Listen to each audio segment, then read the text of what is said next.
abençoe e nos dê sempre a sua paz. As três coroas. Na sala do museu, três coroas conversavam. Uma, a que era de ouro, disse às outras: eu pertenci a um rei, e curvei meu rei como uma pluma, ao peso bom de minhas joias tutelares. Tive um reino a meus pés, com soldados e teares, e torres altas e brancas como luas, e searas mais maduras, mais louras que o sol, e navios enormes como os templos de Deus e os palácios dos homens. Fui tudo, rica, poderosa, bela, tive um rei a meus pés e um céu sobre nós dois. Depois, pesei demais para a cabeça velha do meu rei e caí. Então puseram-me aqui. A segunda coroa, a coroa de louro, disse então: eu nasci na Grécia, eu fui o gesto verde que abençoa, e inatingível como uma promessa, gesticulei da ponta viva do meu loureiro, chamando os poetas e os heróis do mundo inteiro. Junto a mim, sob a copa alta e redonda, eles lutaram e cantaram. O amor também passou com flores e com danças, tatuando na pele do meu tronco a data de um encontro ou a data de um adeus. E o amor também ergueu seus braços para os meus. Não sei qual foi a mão que me colheu, porque logo murchei. A terceira coroa, a coroa de espinhos, assim falou: eu fui uma urze dos caminhos, pobre lenho, seco e desprezível. Vivi só, sempre só, guardando veneno sob o pó. Mas um dia enrolaram-me na cabeça de um homem belo, bom e puro como fogo. E sofrendo, ele morreu comigo. Então fiquei sabendo que eu valia tesouros e tesouros, mais que as coroas de ouro, mais que as coroas de louro, porque eu coroei o Mestre Nazareno, aquele que se fez grande, o maior sendo pequeno. Eu coroei o Rei dos Reis e ainda não murchei. Meus irmãos, este poema é de autoria do poeta brasileiro Guilherme de Almeida. Ele nos fala de um diálogo imaginário entre três coroas: a coroa de ouro, a coroa de louro e a coroa de espinho. Naturalmente, elas são símbolos de condições da criatura humana. A coroa de ouro, ela está representando a riqueza e o poder. A coroa de louro representa o conhecimento, a cultura, e a coroa de espinhos representa sacrifício, trabalho, renúncia. É muito interessante nós observarmos como o poeta vai nos apresentando essas coroas. Em primeiro lugar, a de ouro, em segundo lugar, a de louro, em terceiro e último lugar, a de espinhos. Ele está também trazendo uma verdade nessa apresentação, mostrando exatamente o interesse da criatura humana aqui na Terra. O homem busca, em primeiro lugar, riqueza e poder. Em segundo lugar, conhecimento e cultura. E em último e terceiro lugar, ele vai aceitar, sem poder pestanejar, a coroa de espinhos. Então vamos refletir sobre essas três coroas e como nós podemos aplicá-las em nossa vida. Primeiramente, a coroa de ouro. Quando nós olhamos para a história da humanidade, nós vamos observar que, com raríssimas exceções, os reis que tiveram a coroa de ouro, os conquistadores, os grandes homens do passado, todos eles utilizaram o poder e a riqueza para destruir, para incitar a guerra, para levar sangue e lágrimas aos sofredores. Quase todos fizeram isso. Mas Jesus também nos falou dessa nossa relação com a riqueza, com o poder. Aliás, existe um ditado popular que diz que se nós quisermos conhecer um homem verdadeiramente, dê a ele poder e riqueza, e ele então vai se mostrar como exatamente ele é. Jesus então se referiu à riqueza. Vamos lembrar o encontro de Jesus com o moço rico. O jovem perguntou a ele: Mestre, o que falta para mim ganhar a vida eterna? E Jesus respondeu: Vai, vende tudo o que tens, distribui aos necessitados e depois me segue. O jovem ficou muito triste, porque ele possuía muitos bens. Ele foi embora para nunca mais voltar. Mas Jesus também falou de 2 tesouros: o tesouro da terra e o tesouro do céu. O tesouro da terra, disse Jesus, qualquer ladrão pode roubar, o tempo pode consumir, a traça pode destruir, mas o tesouro do céu nenhum ladrão pode roubar, o tempo e a traça não consomem, porque é um patrimônio espiritual que carregamos conosco para qualquer lugar e em qualquer tempo. Mas Jesus usou de palavras mais fortes, mais firmes para falar da riqueza. E ele deu um exemplo muito interessante quando ele diz assim: é mais fácil um camelo passar pelo buraco de uma agulha do que um rico entrar no reino dos céus. Quando nós ouvimos essas palavras do Mestre, nos remetemos à impossibilidade do rico entrar no reino dos céus. Será que Jesus quis realmente dizer isso? Claro que não.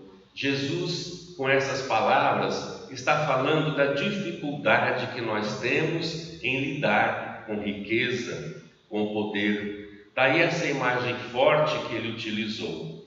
Lá na questão 815 do Livro dos Espíritos, Kardec pergunta aos benfeitores: qual dessas 2 provas é mais difícil para o homem, a da pobreza ou a da riqueza? E eles respondem: ambas, ou seja, as 2. Entretanto, a da riqueza pode levar a todos os excessos. É uma prova difícil a pobreza, mas também não deixa de ser difícil a prova da riqueza. Porque o dinheiro abre todas as portas, o dinheiro compra quase tudo na vida. Então, se o indivíduo com riqueza e poder não tiver lucidez espiritual, bom senso, equilíbrio, ele irá escorregar, criando ilusões através da riqueza. Conta-se que 2 irmãs, junto de amigos e familiares, foram a um espetáculo no Teatro de Ópera de Paris. Elas então chegaram, saíram da carruagem, subiram as escadarias do teatro, assistiram o grande espetáculo e depois, quando a peça se encerrou, eles começaram a vir embora e elas estavam descendo as escadarias do teatro, quando uma delas viu em um dos degraus um velhinho encolhido, passando frio. Era uma noite de inverno. Então uma delas teve a intenção de tirar o casaco e cobri-lo. Mas a outra irmã disse assim: não faça isso. Não faça isso. Você não vai ajudá-lo dessa maneira. Esse casaco é caríssimo. Vamos para casa e lá você pega alguns cobertores e pede para um dos nossos serviçais trazer para ele. E assim foi feito. Elas desceram, tomaram a carruagem, foram para casa. Lá estavam reunidos familiares, amigos, e todos começaram a falar do espetáculo, da cantora, e falar sobre aquela noite rica que eles estavam vivendo. Logo trouxeram para todos eles o chá e as bolachinhas, e eles começaram a tomar o chá e conversando, e ela se esqueceu do velhinho. No outro dia, a manhã já estava alta, quando ela se levantou para tomar o café. Sentou-se à mesa e o jornal estava do lado. Ela então abriu o jornal e na primeira página estava estampado que um idoso morreu congelado nos degraus do teatro de ópera. E naquele instante, ela ficou entristecida e então disse para ela mesma: o que vale mais, um casaco ou uma vida? Mas já era tarde. Conta-se que uma garota de uma escola particular de São Paulo fez uma redação que chamou muito a atenção dos professores. O tema era pobreza, e todos os alunos então fizeram a redação sobre a pobreza. E a redação dessa menina se intitulou A Menina Pobre. Então ela começou a escrever a redação mais ou menos assim: a casa da menina pobre não tem muitos quartos. O carro do pai da menina pobre não é um carro novo, é um carro usado. A piscina da casa da menina pobre é pequena, não é grande. O vestido da menina pobre não tem laços. E foi descrevendo mais ou menos assim. Veja que interessante. Para aquela menina que vivia dentro de um castelo, não é? De conforto, de facilidades, ela não tinha ideia do que era ser realmente pobre. Para ela, na sua infância, ela achava que a menina pobre tinha tudo o que ela tinha, só que em quantidade menor, inferior. É a ideia de ilusão, porque ela vivia cercada de bênçãos, de alegrias, de conforto. Então ela não conseguia entender o que era verdadeiramente a pobreza. As duas irmãs do teatro de ópera também esqueceram do velhinho, porque estando em casa, conversa, chá e tudo mais, ela se esqueceu. É muito interessante porque quando estamos na riqueza, muitas vezes nos cercamos de um castelo de vidro e nos esquecemos do próximo e da necessidade real desses nossos irmãos. Lá na mocidade da nossa casa espírita, certo domingo de manhã, nós fizemos o estudo e depois descemos para uma rua mais na periferia do bairro para visitar algumas senhoras. E visitamos, sempre levava-se alguma coisa para a família. E uma vez a mulher pediu um filtro, porque a água que ela tinha era só da torneira e era muito cloro, então ela pediu se fosse possível arrumar um filtro para ela. E os meninos da mocidade arrumaram o filtro, e num domingo, depois do estudo da mocidade, a gente foi levar o filtro para ela. Quando nós chegamos lá com os jovens, a mulher estava almoçando. Ela estava sentada num banquinho rústico e as crianças todas sentadas no chão almoçando. E ela ficou assim envergonhada e disse assim: vocês querem almoçar? Mas é almoço de pobre, é arroz com mamão verde cozido. Naquele dia eu fiquei sabendo que tem gente que come arroz branco com mamão verde cozido. Eles entregaram o filtro, agradeceram a mulher e nós subimos para o centro. E enquanto caminhávamos, a gente conversou sobre a realidade da vida, o quanto nós temos e os outros têm tão pouco, como nós devemos valorizar a vida e tudo mais. Depois de algum tempo, a mãe de um dos jovens veio conversar comigo e ela disse assim: o que aconteceu lá na mocidade? Por quê? Porque o meu menino mudou demais, mas mudou da água para o vinho. Ele chegava em casa depois da escola, sentava-se à mesa para almoçar e já vinha gritando, reclamando e falava para mim: bife outra vez? A senhora não sabe fazer mais nada? Bife outra vez? E agora ele chega em casa, senta, come o que tiver, não fala nada.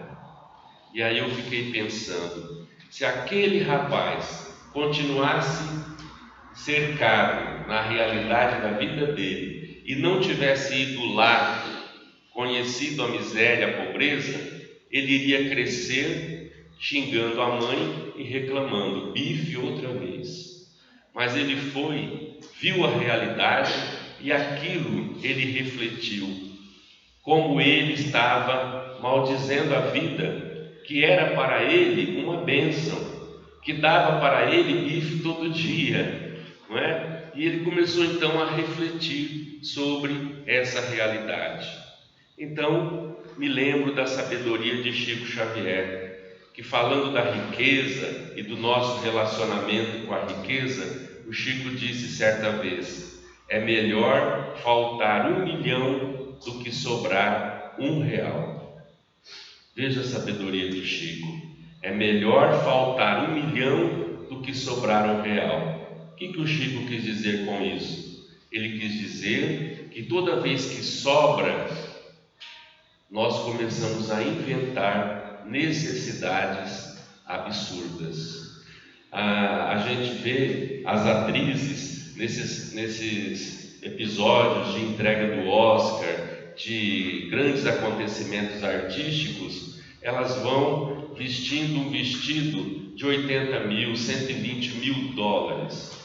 E a gente pensa, como é que uma pessoa pode ter um vestido de 120 mil dólares só para aquela noite?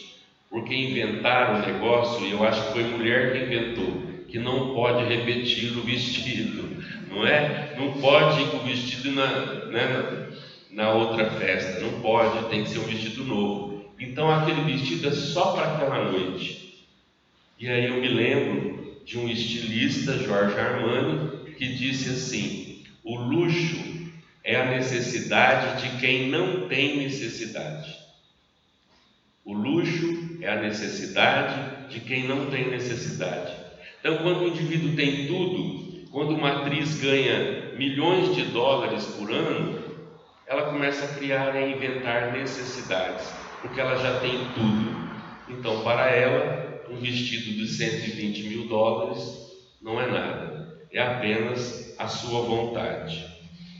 Vejamos agora a coroa de louros.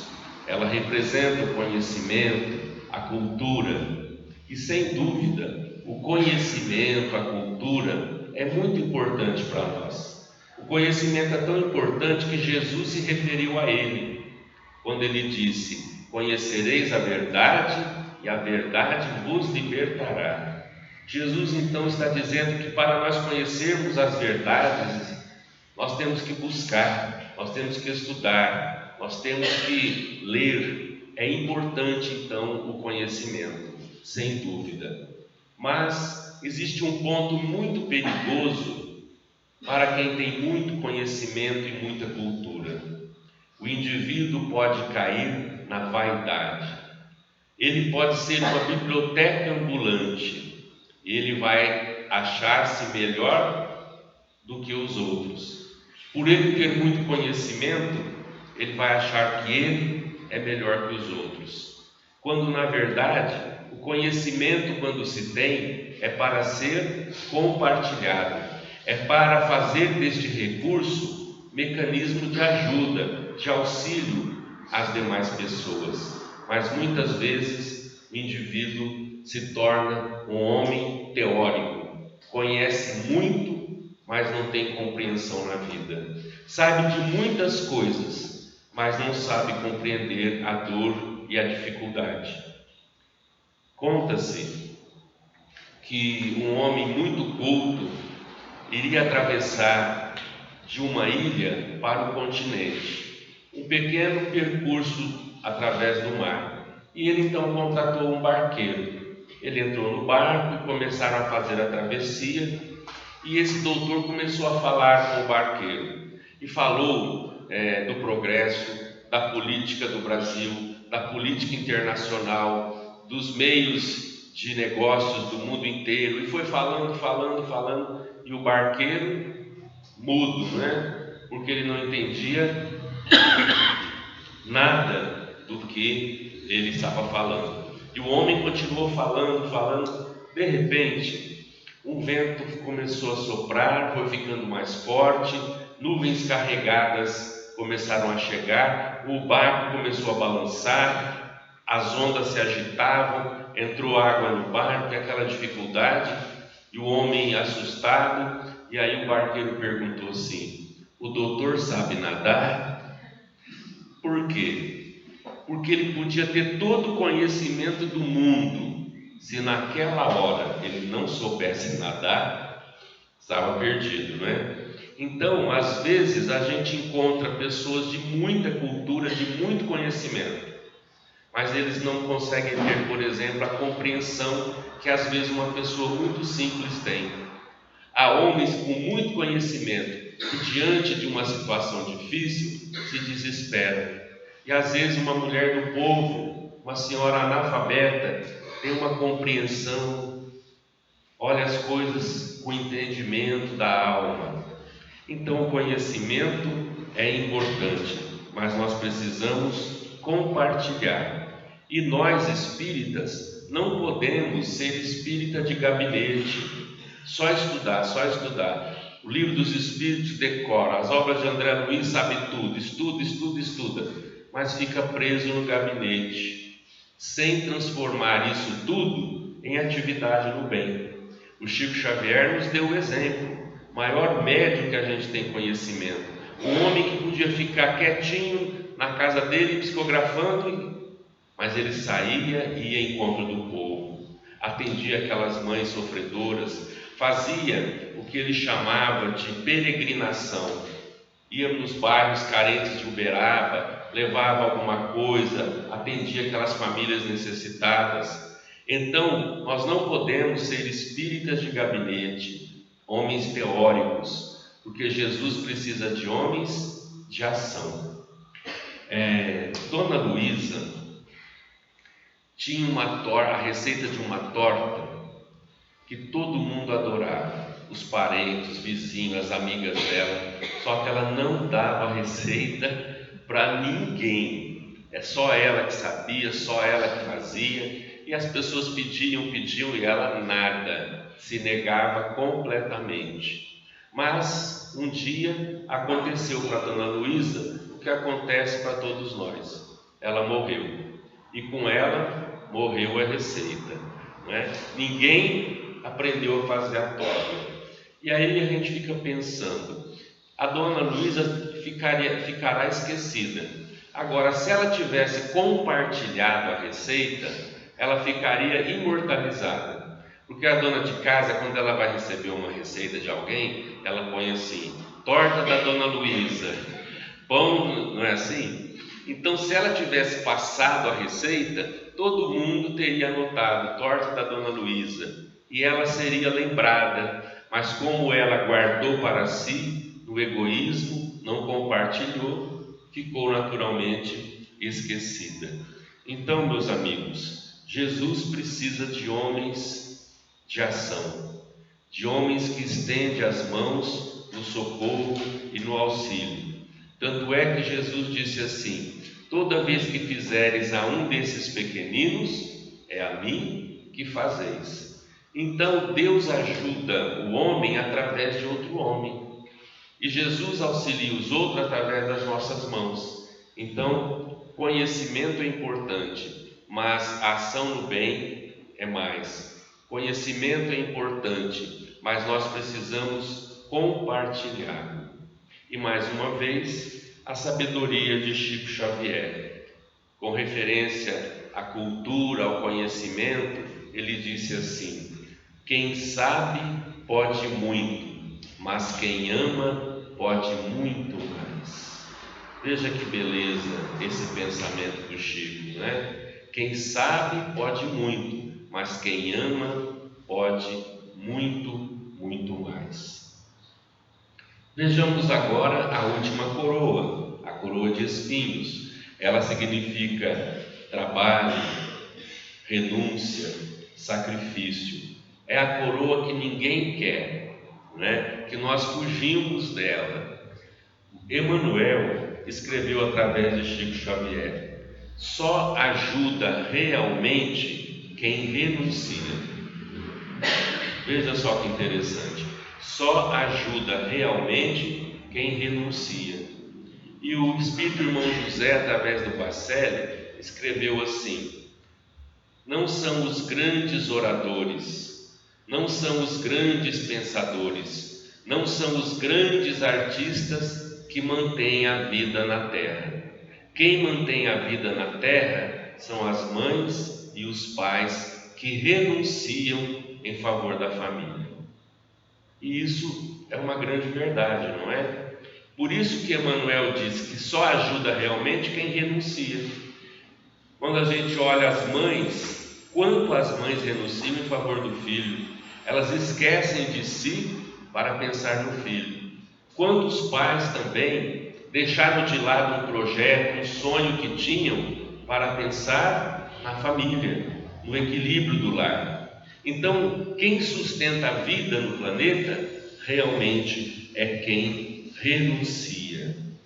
E Jesus disse para nós: quem quiser vir após mim, tome a sua cruz e siga-me. Ou seja, nós precisamos aprender que as dificuldades, os desafios da vida estão sempre aí e que nós precisaremos vencê-los, transformá-los em lições preciosas para nós. A coroa de espinho é esse sacrifício que nós precisamos fazer, é essa renúncia que nós precisamos fazer sempre. Há um pensador que escreveu assim: existem cristãos com o Cristo e cristãos sem Cristo. E Jesus disse: não resolve bater no peito e dizer Senhor, Senhor. É preciso viver a mensagem. Então ele diz assim: existem cristãos com Cristo e cristãos sem Cristo. O cristão, ele precisa cristificar-se. E para cristificar-se, ele precisa crucificar-se. E crucificando-se, ele precisará usar a coroa de espinhos. Lógico que é uma imagem que ele está usando. Ele está falando da necessidade do homem renovar-se, renunciar, fazer todo o possível para melhorar, para crescer espiritualmente. A coroa de espinhos não é aquela coroa, né? Aqueles espinhos que nós vamos colocar na cabeça para sangrar. Não, isso é uma simbologia. A coroa de espinho é todo o sacrifício, todo o trabalho, toda a renúncia que nós precisamos fazer na vida. E como nós vamos usar essa coroa no dia a dia? Como é isso? Então vamos dar exemplos. Dentro de casa, alguém grita com você, diz palavras que te ferem, te machucam, e você poderia falar mais alto, responder à altura e iniciar uma briga e uma guerra dentro do lar. Você faz silêncio e deixa para lá. Como é difícil fazer isso. Isso é a coroa de espinhos, é a renúncia que a gente tem que fazer. A calúnia, quando alguém cria uma história mentirosa a nosso respeito, quando alguém nos calunia e a notícia corre para todo lado, e nós poderíamos ir lá, desmascarar a pessoa, mostrar quem ela realmente é, e a gente deixa, entende que ela é doente, que quem calunia assim para prejudicar alguém só pode estar enfermo. Então a gente faz silêncio e deixa para lá. Isso é usar a coroa de espinhos, é o sacrifício que nós temos que fazer. Eu me lembro de Chico Xavier, que morando ainda em Pedro Leopoldo, ele tinha uma senhora que não gostava do Chico de maneira alguma. Ela dizia na cidade que ele tinha pacto com o demônio e espalhava mentiras, criava situações, e o Chico sempre em silêncio, deixando, até que um dia ela criou uma história tão cruel, uma calúnia tão triste que feriu mesmo no Chico. E ele então disse: não, eu vou lá falar com ela. Todo esse tempo eu nunca falei, mas agora eu vou falar. Isso me machucou, ela não pode fazer isso comigo. E ele estava se preparando para ir, quando aparece para ele o Espírito Emmanuel, seu guia espiritual. E Emmanuel diz para ele assim: onde você vai, Chico? Eu vou lá, meu irmão, vou falar com a fulana, porque ela fez uma calúnia, ela criou uma história tão cruel que me machucou muito, então eu vou lá falar com ela. E Emmanuel disse assim: Chico, não faça isso. Mas meu irmão, eu estou com a razão. E Emmanuel falou assim para ele: é verdade, Chico, você está com a razão, mas ela está com a necessidade. Ou seja, o Chico estava certo, ele tinha razão, mas a outra moça estava doente, ela estava com a necessidade, ela precisava de alguém compreendê-la e deixar para lá. Então, realmente é assim usar a coroa de espinhos. Na ingratidão, você faz tudo para alguém, estende as mãos, auxilia, e lá na frente essa pessoa volta-se contra você, te fere, te magoa, cria uma situação difícil para você, e você perdoa, esquece e não desiste de fazer o bem. Porque às vezes a gente recebe uma ingratidão e a gente diz assim: aí, tá vendo? A gente vai ajudar os outros, só recebe isso, não ajudo mais ninguém. Não, a pessoa foi ingrata, o problema é dela. O nosso problema é fazer o bem, é ajudar. Quem for ingrato é a pessoa que não aprendeu ainda o valor do bem, o valor da gentileza e do auxílio. Então, nós precisamos realmente usar essa coroa de espinho no sacrifício do dia a dia, porque quem mantém a vida no planeta são aqueles que renunciam, aqueles que se sacrificam para o bem geral. E mais uma vez, a sabedoria de Chico Xavier e Emmanuel. Emmanuel escreveu uma mensagem muito pequenininha, mas de um valor imenso. E ele intitulou a mensagem Prova de Amor. Ele diz assim: o aprendiz procurou o benfeitor e perguntou: benfeitor amigo, qual a maior prova de amor que nós podemos dar a Jesus? O benfeitor refletiu alguns instantes e respondeu: meu filho, a maior prova de amor que podemos dar a Jesus será amar alguém que tudo tenha feito na vida para não merecer esse amor. Veja, a maior prova de amor que nós podemos dar a Jesus será amar alguém que tudo tenha feito para não merecer esse amor. Então nós vemos que a mensagem de Jesus é essa mensagem lúcida, de amor, de trabalho, de renovação.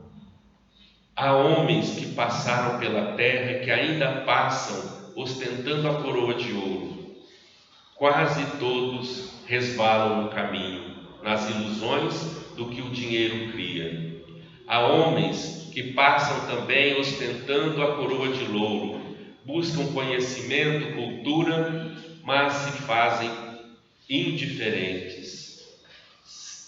Ficam no castelo de gelo da indiferença e perdem a existência. E existem aquelas pessoas que têm a coroa de espinhos. São essas que se sacrificam, que renunciam, e essas, meus amigos, se tornam criaturas indispensáveis na humanidade. Porque o progresso só existe, as coisas andam porque alguém renuncia, porque alguém se sacrifica. Então, a mensagem de Jesus para nós é essa mensagem de luz. Não que eu não possa ser rico, eu posso ser, mas eu não posso me esquecer do próximo. Eu posso ter um carro de 300 mil reais, mas se o meu vizinho precisar ir para o pronto-socorro e eu não colocá-lo no meu carro, aí está o problema. Diz Emmanuel através do Chico que eu posso ter 70 pares de sapato, embora eu só tenha 2 pés. Mas se alguém precisar de mim e eu não ajudar, aí está a questão. Eu posso ter muita coisa na minha casa, ter uma mansão, não tem problema. Mas se o vizinho ou alguém precisa de um medicamento e eu me nego a ajudar, aí está o problema.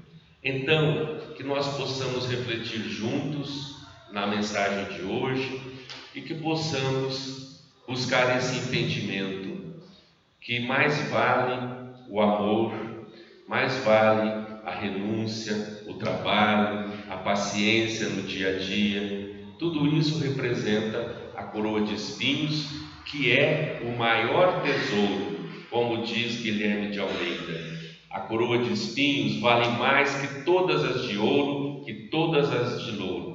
Que nós possamos então trabalhar, renovarmos e buscarmos o nosso aprendizado e a nossa renovação espiritual.